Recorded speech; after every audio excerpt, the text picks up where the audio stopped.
Welcome to this video. In this video we shall discuss array. So what is an array? Array is a collection of similar type of element. There are two different types of arrays, one-dimensional array and two-dimensional array. Now we shall discuss in detail about one-dimensional array. The syntax of writing a one-dimensional array is data type, name of the array, and inside this set bracket you should mention the size of the array. This is optional. To allocate memory, when you are going to use this command, an array will be just declared. Then you will have to allocate memory for this array of this size. So to allocate memory, this line is used. That is, array name is equal to new data type of size. New is a keyword which is used to allocate memory dynamically. Dynamically means during runtime. Example, int a of. So you are going to declare an array whose name is A. Then for this A, I am going to allocate memory. A is equal to new int of 10. That is, you are going to allocate memory size 10 for this array A. This can also be written like this. Also, arrays can be initialized as int A of is equal to 1, 2, 3, 4. So when you are going to use the statement like this, automatically the size of your array will be set to 4. In your memory, these data will be stored like A of 0 is equal to 1, A of 1 is equal to 2 second value, A of 2 is equal to 3 the next value, and A of 3 is equal to 4 the next value. Likewise, these data will be stored in your memory. Now the length of this array is 4. Always you should mention the array value as 0 to length minus 1. That is, your data will be stored from A of 0. The first location will be always 0. This is an example program for array. Class, name of the class array, open bracket, then public static void main, string args, open phrase, int A of is equal to 1, 2, 3, 4, 5. That is, you are going to store these values into this array A, whose data type is integer. System.out.println of A of 3. So what will be the value of A of 3? 1, A of 0, A of 1, A of 2, and A of 3. This program will return the value 4 as output. So in your output screen, the value 4 will be displayed. This is a simple example for single dimensional array, one dimensional array. Now we shall discuss about two-dimensional array. Two-dimensional arrays are used to store matrix. That is, the elements are stored in rows and column. Three ways of initializing an array is int A double bracket. That is, here you have to mention the size of your row as well as the size of your column. This is the statement for declaring a two-dimensional array. So similarly as one-dimensional array, you should allocate memory for this array. The same command used for allocating memory, A is equal to new int of, here you will have to mention the size of your row and column, 3, 3. The second way of initializing is int A of is equal to new int of 3, 3. That is, these two lines you can merge it into a single line statement. Also, this can be initialized like int A of is equal to, the values you can directly mention here. These are the row values and these are the column values. So you have 3 cross 3 matrix here. So 1, 2, 3, 1, 2, 3, 1, 2, 3. This is a 3 cross 3 matrix. This will be a structure of an array matrix. That is, row value 0, 1, 2 and column value 0, 1, 2. In the place of 0, 0, the value 5 will be present. At the place of A of 0, 1, the value 8 is present. At the place of array value 0, 2, 1 is present. Likewise, it goes for the other values.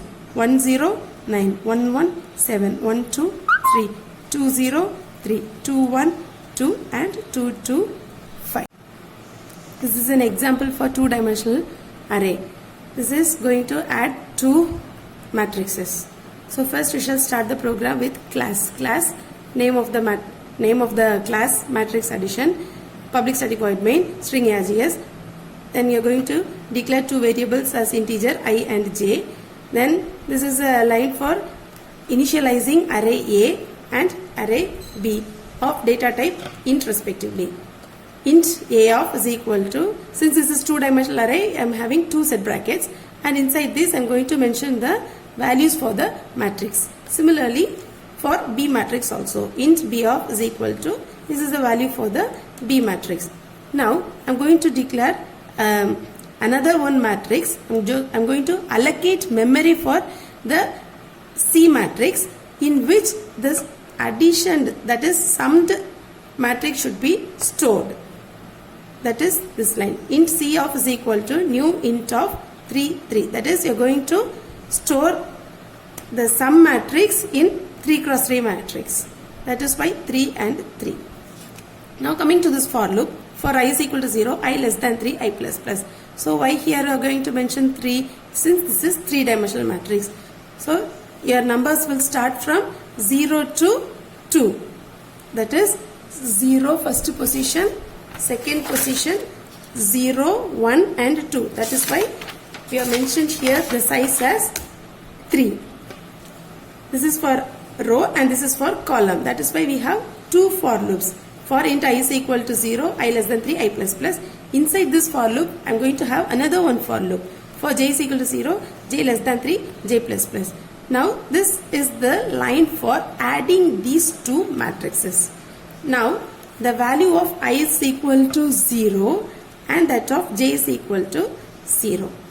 At this point, C of 0 0 will be equal to A of 0 0 plus B of 0 0. So first let me write the A matrix and B matrix so that you can understand easily. 10, 20. These are my A matrix and B matrix. Now C of 0 0 is equal to A of 0 0 plus B of 0 0. So what is the value of A of 0 0? 10 plus what is the value of B of 0 0? 20. Now C of 0 0 will be equal to 30 and this will be your output. C of, this is your C matrix, C of 0 0 will be 30. Now the value of j will be incremented by 1. Since this is only the first inner loop will be executed. So this is your inner loop and this is your outer loop.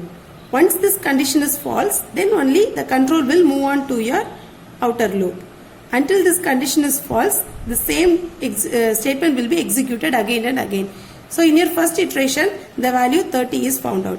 Now in your second iteration, the value of j will be incremented by 1 and 1 less than 3, condition true. Again, value of I will be equal to 0 at your second iteration. Now value of I is equal to 0 and j is equal to 1. C of 0 1 equal to A of ij. So 0 1 plus B of 0 1. Now what is the value of A of 0 1? 0 1. That is 20 plus B of 0 1. What is the value of B of 0 1? 0 1. 10. Now the value of C of 0 1 will be equal to 30. So in your output, C of 0 1 will be equal to 30. Now the value of j will be incremented by 1. Now the value of j will be equal to 2. 2 less than 3, condition true. Again, C of 0 2 is equal to A of 0 2 plus B of 0 2. What is the value of A of 0 2? A of 0 2. It is 30 plus B of 0 2. 0 2. It is again 30. So that one is equal to 60. So C of 0 2 will be equal to 60. Now the value of j will be incremented by 1. 3 less than 3. Now the condition is false. Automatically what happens now? The control comes out of this loop. So again you are inside another one for loop. So your control moves on to this for loop. Now this for loop. Now the value of I will be incremented by 1. 1 less than 3. Condition true. So your control moves on to the inner for loop. Now the value of I is equal to 1 and j is equal to 0. Here 0 less than 3 condition true. So your control comes into this statement. Now value of C of I0 is equal to A of 1 0 plus B of 1 0. That is A of 1 0. What is the value of A of 1 0? 1 0 is 40. 40 plus B of 1 0. B of 1 0, it is 30. So the value is 70. So C of 1 0 will be equal to 70. Now the value of J will be incremented by 1. In your next iteration, the value of J is 1. So C of 1 1. Here the condition is true. 1 less than 3 condition true. So again the same iteration will be carried out. Same process will be carried out for 3 different iteration. Again, once the condition is false, that is 3 less than 3, your control will move on to the outer loop. Again the value of I will be incremented by 1, that is 2, and your third row will be executed. Likewise, you will get all these outputs. At last, once this program is executed, this will be the summed matrix. This for loop is used to display this output onto your output screen. Similarly to these two for loops, these for loops will also be executed. The content of this for loop is system.out.println just C of ij. That is, same procedure will be carried out here also, and this will fetch each and every output from your C matrix and display it on the output screen. That's all. Thank you.